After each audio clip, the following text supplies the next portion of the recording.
Hello, നമസ്കാരം. ഞാൻ doctor Jayashree, ENT specialist. ENT ഒപ്പിൽ പലപ്പോഴും അമ്മമാർ വന്ന് പറയാറുണ്ട് വളരെ സങ്കടത്തോടെ, കുഞ്ഞിന് മൂക്കുവാരൽ ഒഴിഞ്ഞ ഒരു ദിവസവുമില്ല, എന്നും കോൾഡാണ്. അതിന് എന്താ കാരണം, എന്ത് പരിഹാര മാർഗമുണ്ട്, എന്ത് മുൻകരുതൽ നമ്മളെടുക്കണം, അതിനെപ്പറ്റി നമുക്കിന്ന് ആലോചിക്കാം. നമുക്ക് ഏവർക്കും അറിയാം, ഒരു അഡൽറ്റിന് വളരുന്ന ഒരു കുട്ടിയെക്കാളും ഇമ്മ്യൂണിറ്റി ഉണ്ട്, രോഗപ്രതിരോധ ശക്തിയുണ്ട്. അതുകൊണ്ട് തന്നെ ഒരു അഡൽറ്റിന് വരുന്നതിനേക്കാളും ഇൻഫെക്ഷൻ, നമ്മൾ കോൾഡാണ് പറയുന്നത്, കോൾഡ് ഒരു കുട്ടിക്ക് ഉണ്ടാകാറുണ്ട്. ഒരു അഡൽറ്റിന് സാധാരണഗതിയിൽ ഒരു വർഷം 4-5 കോൾഡ് വരാറുണ്ട്. അപ്പോൾ 5 വയസ്സായ ഒരു കുട്ടിക്ക് അത് 5-6 തവണയായിരിക്കാം. അതിലും ചെറിയ കുട്ടിക്ക് ഒരു 8-9 അല്ലെങ്കിൽ 7-8 തവണ വന്നേക്കും. വളരെ മൈൽഡായിട്ട് ഒന്ന് മൂക്കൊലിച്ചു അല്ലെങ്കിൽ ഒന്ന് തൊണ്ട കാറി ആ കോൾഡ് അങ്ങനെ പോകുകയാണെങ്കിൽ അത് നല്ലത് തന്നെയാണ്. കാരണം ഓരോ തവണ കോൾഡ് വരുമ്പോഴും കുട്ടിയുടെ ഇമ്മ്യൂണിറ്റി കൂടുകയാണ്. കുട്ടിയുടെ ഇമ്മ്യൂണിറ്റി ഈ ഓരോ പത്തോജനുമായിട്ട് കോണ്ടാക്ട് ചെയ്ത് അവയുമായിട്ടൊരു മൽപ്പിടുത്തം കഴിയുമ്പോഴാണ് ആ പത്തോജന്, ആ വൈറസിനോ ആ ബാക്ടീരിയയ്ക്കോ എതിരെയുള്ള പ്രതിരോധ ശക്തി കുട്ടി ഡെവലപ്പ് ചെയ്യുന്നത്. അപ്പോൾ മൈൽഡായിട്ട് 5-6 തവണയോ 7-8 തവണയോ വന്നാൽ അത് കുട്ടിക്ക് ഉപകാരമാണ്, കുട്ടിയുടെ ഇമ്മ്യൂണിറ്റി ബലപ്പെടുത്തുന്നതാണ്. പക്ഷേ ഒരു കോൾഡ് വന്നു, ആ കോൾഡ് അങ്ങനെ നിൽക്കാതെ അത് സൈനസൈറ്റിസായിട്ട് മാറുന്നു, അല്ലെങ്കിൽ ചെവിയിലേക്ക് ഇൻഫെക്ഷനായിട്ട് വരുന്നു, അല്ലെങ്കിൽ നേരെ ശ്വാസകോശത്തിലേക്ക് പോകുന്നു, ബ്രോങ്കൈറ്റിസോ ബ്രോങ്കോന്യൂമോണിയോ ഒക്കെ ആയി മാറുന്നു. അങ്ങനെ വരുന്ന ഒരവസ്ഥ നമുക്ക് നോക്കിയിരിക്കാൻ പറ്റുന്നതല്ല. ഉടനെ തന്നെ അത് ENT സ്പെഷ്യലിസ്റ്റിനെയോ പീഡിയാട്രീഷ്യനെയോ കാണിക്കേണ്ടതുമാണ്. അപ്പോൾ ഞാൻ പറഞ്ഞു വരുന്നത്, ഒരു 5-6 തവണയോ 7-8 തവണയോ കുട്ടിക്ക് കോൾഡ് വന്നാൽ കുഴപ്പമില്ല. അതിനെപ്പറ്റി അമ്മമാർ വിഷമിക്കേണ്ട കാര്യമില്ല. 5 വയസ്സുള്ള കുട്ടിക്ക് 5-6 തവണയായിരിക്കും, അതിൽ ചെറിയ കുട്ടിക്ക് കുറച്ചുകൂടെ കൂടുതലായിരിക്കും. അതിൽ ആരും പരിഭ്രാന്തരാകേണ്ട കാര്യമില്ല. പക്ഷേ ചില അമ്മമാരുണ്ട് വന്ന് പറയാറുണ്ട്, കാരണം ഒരു തവണ പനി വരും, ഡോക്ടറെ കാണിക്കും, മരുന്നുകൾ പ്രിസ്ക്രൈബ് ചെയ്യും, അത് വാങ്ങിക്കൊടുക്കും, അത് കഴിഞ്ഞ് ഒരാഴ്ചക്കകത്ത് അടുത്ത പനി വരും. അത് തീർച്ചയായിട്ടും എന്തുകൊണ്ട് എന്ന് നമ്മൾ ആലോചിക്കേണ്ട കാര്യമുണ്ട്. അത് ഞാൻ അങ്ങനെ കണ്ടിട്ടുണ്ട്, അമ്മമാർ വന്ന് പറയുന്നത്, അങ്ങനത്തെ കുട്ടികളെയും കണ്ടിട്ടുണ്ട്. അതിൻ്റെ കാരണങ്ങൾ എന്താണെന്ന് നമുക്ക് അനലൈസ് ചെയ്യേണ്ടതുണ്ട്. അത് പല കാരണങ്ങൾ കൊണ്ടാണ് ഇങ്ങനെ ഉണ്ടാകുന്നത്.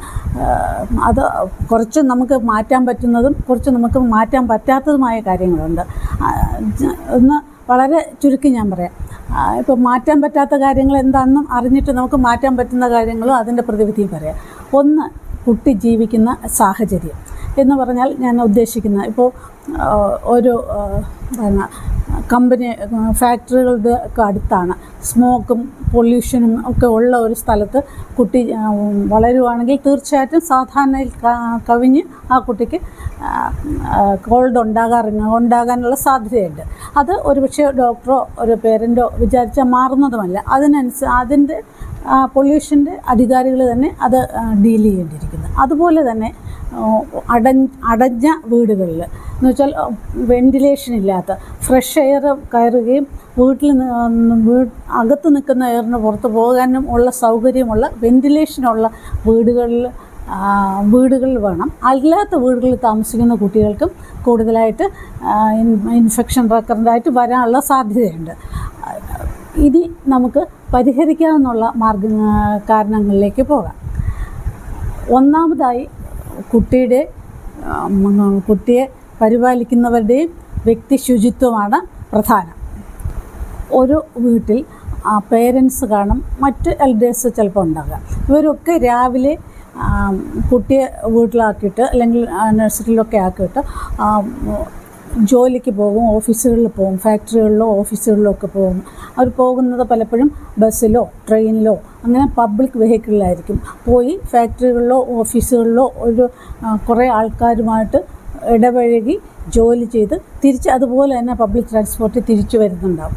അപ്പോൾ രാവിലെ കുട്ടിയാക്കി വൈകുന്നേരം വരുമ്പോഴേക്കും എന്തായാലും ഇവർക്ക് കുട്ടിയെ ഒന്ന് ലാളിക്കാനും ഒന്ന് പിടിക്കാനും ഒക്കെ ഒരു ആസക്തി ഉണ്ടാകും. അത് വളരെ നല്ലത് തന്നെ, കുട്ടിയെ സ്നേഹിക്കുന്നതും ലാളിക്കുന്നതുമൊക്കെ. പക്ഷേ നമ്മൾ പല സ്ഥലങ്ങളിൽ തൊട്ടു നമ്മുടെ കൈ, മുഖം എല്ലാം കണ്ടാമിനേറ്റഡ് ആണ്. അപ്പോൾ ആദ്യമായിട്ട് കൈ നന്നായിട്ട് സോപ്പിട്ട് കഴുകി, ഡ്രസ്സ് മാറ്റി, കഴിയുമെങ്കിൽ കുളിച്ച് മുഖമൊക്കെ കഴുകി അതിനുശേഷം കുഞ്ഞിനെ തൊടുക എന്നുള്ളതാണ്. കുഞ്ഞിനെ പിടിക്കുക, ഉമ്മ വയ്ക്കുക അതിന് ശേഷമാകണം. അടിക്കടി കോൾഡ് വരുന്ന കുട്ടികളിൽ ഈ പേരൻസ് അല്ലെങ്കിൽ പേരൻസിൻ്റെ മറ്റ് എൽഡേഴ്സ് ഈ ഒരു മാർഗം സ്വീകരിച്ചില്ലെങ്കിൽ വീണ്ടും ഇൻഫെക്ഷൻ കൂടാനാണ് സാധ്യത. അതുപോലെ തന്നെയാണ് കുട്ടിയുടെ ആഹാരം. പോഷകസമൃദ്ധമായ ആഹാരം ഒരു കുട്ടിയുടെ പ്രായത്തിനും വെയ്റ്റിനും അനുസരിച്ചുള്ള പ്രോട്ടീനും വൈറ്റമിൻസും അടങ്ങിയ ഭക്ഷണം കുട്ടിക്ക് കൊടുക്കാൻ നമ്മൾ ശ്രദ്ധിക്കണം. കാരണം പോഷകാഹാരം ബാലൻസ്ഡ് ഡയറ്റ്, പ്രോട്ടീനും വൈറ്റമിൻസും ഒക്കെ ഉള്ള ബാലൻസ്ഡ് ഡയറ്റ് കഴിക്കുന്ന കുട്ടികളിൽ പ്രതിരോധ ശക്തി കൂടുതലാണ്. മറ്റു കുട്ടികളെ വെച്ചാൽ ആഹാരത്തിൽ അങ്ങനെ ഒരു ഹെൽത്തി ഫുഡ് അല്ലാത്ത കഴിക്കുന്ന കുട്ടികളെക്കാളും ഇമ്മ്യൂണിറ്റി അവർക്കുണ്ടാവും. അപ്പോൾ അത് ഇവർ നോക്കണം. ഹെൽത്തി ഫുഡെന്ന് കരുതി നമ്മളിപ്പോൾ കോംപ്ലാനോ അല്ലെങ്കിൽ ആപ്പിളോ കിവിയോ ഒന്നും വേണമെന്നില്ല. നമ്മുടെ സാധാരണ മുട്ടയോ അല്ലെങ്കിൽ ഫ്രൂട്ട്സിന് അടുത്ത് കാണുന്ന പപ്പായയോ വീട്ടിൽ മാമ്പഴോ അങ്ങനെ ആയാൽ മതി. പക്ഷേ എല്ലാം പ്രോട്ടീനും മിനറൽസും വൈറ്റമിൻസും എല്ലാം അടങ്ങിയ ഭക്ഷണമായിരിക്കണം, അത്രമേ ഉള്ളൂ. അതുപോലെ തന്നെ കുട്ടിയുടെ രോഗപ്രതിരോധ ശക്തിയെ ബൂസ്റ്റ് ചെയ്യുന്ന എല്ലാ വാക്സിനേഷനും കുട്ടിക്ക് സമയാസമയങ്ങളിൽ എടുക്കണം. ഇപ്പോൾ ന്യൂമോണിയ കുട്ടികളിൽ വരുന്ന ഒരുമാതിരി എല്ലാ അസുഖങ്ങൾക്കുമുള്ള വാക്സിനേഷൻസ് ഉണ്ട്. അത് കൃത്യമായിട്ട് സമയാസമയത്ത് എടുക്കുന്നതും കുട്ടിയുടെ രോഗപ്രതിരോധ ശക്തി കൂട്ടും. പോഷകാഹാരത്തിനോടൊപ്പം അതും കൂട്ടും. അത് അങ്ങനെ പ്രതിരോധ ശക്തി കൂട്ടിക്കഴിഞ്ഞാൽ കോൾഡ് വരാനുള്ള സാധ്യത കുറയും. നമുക്കറിയാം, കൊച്ചു കുട്ടികൾ ഒരു 2.5 വയസ്സാകുമ്പോൾ തൊട്ട് anganwadi, pre KG, LKG, UKG അങ്ങനെ വിദ്യാഭ്യാസം തുടങ്ങുന്ന സമയമാണ്.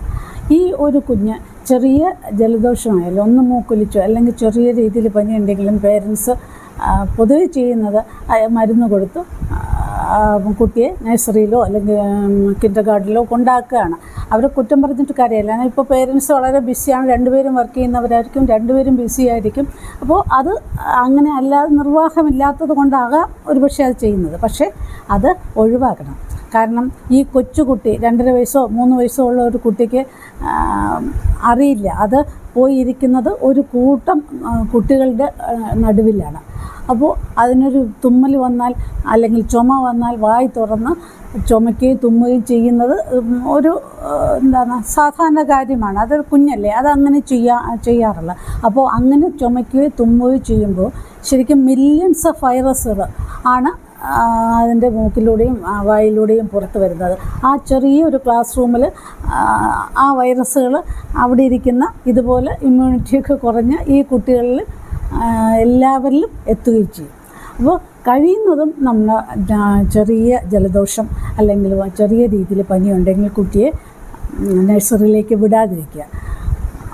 രണ്ടാമത്തേതെന്ന് പറഞ്ഞാൽ ഈ കുഞ്ഞ് 2.5 വയസ്സിൽ തന്നെ ആ കുഞ്ഞ് എങ്ങനെ തുമ്പണം, എങ്ങനെ ചുമയ്ക്കണം എന്ന് അതിനെ ശീലിപ്പിക്കണം. ഒരു തൂവാല കൊടുത്തു വിടുക. ആ തൂവാല കുട്ടിയോട് പറഞ്ഞാൽ തീർച്ചയായിട്ടും കുട്ടികൾ പറഞ്ഞാൽ നമ്മൾ ആവർത്തിച്ച് പറഞ്ഞാൽ അവരത് മനസ്സിലാക്കും.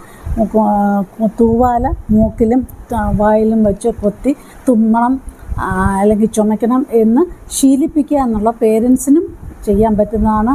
ആ കുട്ടികളെ ഗൈഡ് ചെയ്യുന്ന ടീച്ചേഴ്സിനും കഴിയുന്നതാണ്. അത് തീർച്ചയായിട്ടും അത്രയും ചെറുതിലേ തന്നെ ആ വ്യക്തി ശുചിത്വത്തിനെ പറ്റി കുട്ടിയെ മനസ്സിലാക്കണം. അതേപോലെ കുട്ടിയെ പലതവണ കൈ വാഷ് ചെയ്യാനും സ്കൂളിൽ നിന്ന് വരുമ്പോൾ വാഷ് ചെയ്യാനും കഴിക്കുന്നതിന് മുമ്പ് വാഷ് ചെയ്യാനും ഒക്കെ കുട്ടിയെ പഠിപ്പിക്കണം. വ്യക്തി ശുചിത്വം വളരെ ചെറുതിലേ തന്നെ നമുക്ക് കുട്ടിയിൽ വളർത്തിയെടുക്കാവുന്നതാണ്. ഇനി അടുത്തത് ഇതുപോലെ സ്കൂൾ ക്ലാസ്സിലെ കുട്ടികൾക്കാണ് ഈ ആവർത്തിച്ച് പനി വരുന്നത്. നമുക്ക് ഒരു കുഞ്ഞ് ജനിക്കുമ്പോൾ തന്നെ കുഞ്ഞിന് അഡിനോയിഡ് ഉണ്ടാവും. ഒരു 3 വയസ്സ് കഴിയുമ്പോൾ ഈ അഡിനോയിഡ് ചുരുത്താറ്റ് വളർന്ന് വരും. അപ്പോൾ ഒരു ചില കുട്ടികളുടെ ശ്വാസനാളത്തിനും അഡിനോയിഡിൻ്റെ സൈസിനും തമ്മിലുള്ള ഒരു പ്രൊപ്പോർഷൻ വായുവിനെ അകത്തോട്ട് കയറ്റി വിടാൻ തക്കവണ്ണം ഉണ്ടാവില്ല. ആ ശ്വാസത്തിന് ഒബ്സ്ട്രക്റ്റ് ചെയ്യാൻ വേണ്ടി അഡിനോയിഡ് വളർന്നിട്ടുണ്ടാവും. അങ്ങനെ ഉള്ള കുട്ടികളിൽ നിരന്തരം മൂക്കൊലിപ്പ്, ചെവിവേദന ഒക്കെ ഉണ്ടാകാറുണ്ട്. കോൾഡ് മാറി തന്നെ ഇങ്ങനെ സ്ഥിരമായിട്ട് തന്നെ നിൽക്കാറുണ്ട്. അപ്പോൾ അങ്ങനെ വായി തുറന്ന് ഉറങ്ങുന്നു, കുറുക്കം വലിക്കുന്നു, സ്ഥിരം മൂക്കൊലിപ്പുണ്ട്, സ്ഥിരം പനിയുണ്ട്, അങ്ങനെയുള്ള കുട്ടികൾ നമ്മൾ ENT സ്പെഷ്യലിസ്റ്റിന് അടുത്ത് ചെന്നു കഴിഞ്ഞാൽ അവർ തീർച്ചയായിട്ടും കുട്ടിയെ എൻഡോസ്കോപ്പി ചെയ്ത് നോക്കുകയും അഡിനോയിഡിൻ്റെ വളർച്ച എത്രയുണ്ട്, ശ്വാസതടസ്സം വരാൻ വേണ്ടി ഉണ്ടോ എന്ന് എൻഡോസ്കോപ്പി വഴി പരിശോധിക്കുകയും ആവശ്യമെന്ന് കണ്ടു കഴിഞ്ഞാൽ സർജറി വഴി അഡിനോയിഡിനെ ക്യൂറേറ്റ് ചെയ്ത് മാറ്റുകയും ചെയ്യും. അതോടുകൂടി അതിൻ്റെ നിരന്തരമുള്ള പനി മാറുകയും ചെയ്യും. അതുപോലെ തന്നെ നമ്മൾ മറക്കാൻ പറ്റാത്ത വേറൊരു കാര്യം അലർജിയാണ്. കാരണം പലപ്പോഴും പേരൻസ് അലർജിക്കായിരിക്കും, കുട്ടിക്കും ആ അലർജിക് ടെൻഡൻസി ഉണ്ടാകും. കുട്ടി ബ്രസ്റ്റ് ഫീഡ് മുലപ്പാൽ കുടിക്കുന്ന സമയം തൊട്ട് നമുക്ക് പല കുട്ടികൾക്കും അത് മനസ്സിലാക്കാൻ പറ്റും. കാരണം അറ്റോപിക് എക്സിമ എന്നൊക്കെ പറഞ്ഞ് അലർജിക് മാനിഫെസ്റ്റേഷൻസ് കുട്ടികളിലുണ്ടാവും. അതല്ലെങ്കിൽ കുറച്ചുകൂടി വളർന്നാൽ തുമ്മൽ, ശ്വാസം മുട്ടലൊക്കെ കുട്ടികളിൽ, ആസ്മ പോലെയൊക്കെ കുട്ടികളിൽ ഉണ്ടാവാം അലർജി മൂലം. അപ്പോൾ അങ്ങനെ എന്തെങ്കിലും സിംറ്റം ഉണ്ടെങ്കിൽ തീർച്ചയായിട്ടും അത് അലർജി സ്പെഷ്യലിസ്റ്റിനെ കാണിക്കുകയും അതിന് ഉള്ള പരിഹാര മാർഗ്ഗങ്ങൾ എടുക്കുകയും ചെയ്യും. അങ്ങനെ പരിഹാര മാർഗ്ഗം അലർജിയെ നമ്മൾ കൺട്രോൾ ചെയ്തു പോയാൽ തീർച്ചയായിട്ടും ഇടയ്ക്കിടയ്ക്കുള്ള പനി വരുന്നത് അലർജിയുള്ള കുട്ടികളിൽ കുറയും. പിന്നെ ഞാൻ വിട്ടുപോയ ഒരു കാര്യം കൂടിയുണ്ട്. എപ്പോഴും നമ്മുടെ വീട്ടിനകത്ത് എല്ലാം ക്ലട്ടർ ചെയ്ത് ഇട്ട് കഴിഞ്ഞാൽ, സാധനങ്ങളെല്ലാം ക്ലട്ടർ ചെയ്തിട്ട് കഴിഞ്ഞാൽ അതെല്ലാം പൊടിയടിച്ച് മോയ്സ്ചറും കൂടി ആകുമ്പോഴേക്കും മോൾഡും വളർന്ന് അലർജിക് ടെൻഡൻസി ഉള്ള കുട്ടികളിൽ സ്ഥിരം മൂക്കൊലിപ്പും തുമ്മലും മൂക്കൊലിപ്പും ആകാനുള്ള സാധ്യതയുണ്ട്. അപ്പോൾ നമ്മുടെ വ്യക്തി ശുചിത്വത്തിനോടൊപ്പം നമ്മുടെ വീടിനകത്തെ ശുചിത്വം കൂടി നമ്മൾ കീപ്പ് ചെയ്യുക. എല്ലാ സാധനങ്ങളും കൃത്യമായി എടുക്കുകയും മോയ്സ്ചർ കയറാനും ഫംഗസ് വരാനുമുള്ള അവസരം കൊടുക്കാതെ നീറ്റ് ആൻഡ് ടൈഡി ആയിട്ട് ഡ്രൈ ആയിട്ട് സൂക്ഷിക്കുകയാണെങ്കിൽ അലർജിക് ടെൻഡൻസി ഉള്ള കുട്ടികൾക്കും ആവർത്തിച്ച് പനി വരുന്നത് നമുക്ക് ഒഴിവാകാം. അങ്ങനെ വളരെ പോഷകസമൃദ്ധമായ ഭക്ഷണം കഴിച്ച് വളരെ വെന്റിലേഷനുള്ള വീടുകളിൽ കഴിയുകയും കൃത്യമായി ഇമ്മ്യൂണൈസേഷൻ ഷെഡ്യൂൾ എടുക്കുകയും ചെയ്യുകയാണെങ്കിൽ തീർച്ചയായിട്ടും ഇങ്ങനെ ആവർത്തിച്ച് പനി വരുന്നത് നമുക്ക് ഒഴിവാക്കാൻ പറ്റും. ഇനി അതല്ല, ഇടയ്ക്കിടയ്ക്ക് പനി വരികയും അത് മൂർച്ഛിക്കുകയും ചെയ്യുകയാണെങ്കിൽ തീർച്ചയായിട്ടും കുട്ടിയുടെ വളർച്ചയെ അത് ബാധിക്കും. കുട്ടിക്ക് വെയിറ്റ് കുറയാം, വളർച്ച ബാധിക്കാം. അപ്പോൾ അത് ആ രീതിയിലേക്ക് പോകാതെ നേരത്തെ തന്നെ മുൻകരുതലെടുത്ത് നമ്മൾ കുട്ടികളെ വളർത്തി കഴിഞ്ഞാൽ തീർച്ചയായിട്ടും അടിക്കടിയുള്ള ജലദോഷവും പനിയും ഒക്കെ നമുക്ക് കുറയ്ക്കാൻ പറ്റും. Thank you for patient watching. ഇനിയും കാണാം വേറൊരു ആരോഗ്യ പ്രശ്നവുമായിട്ട്. ബൈ.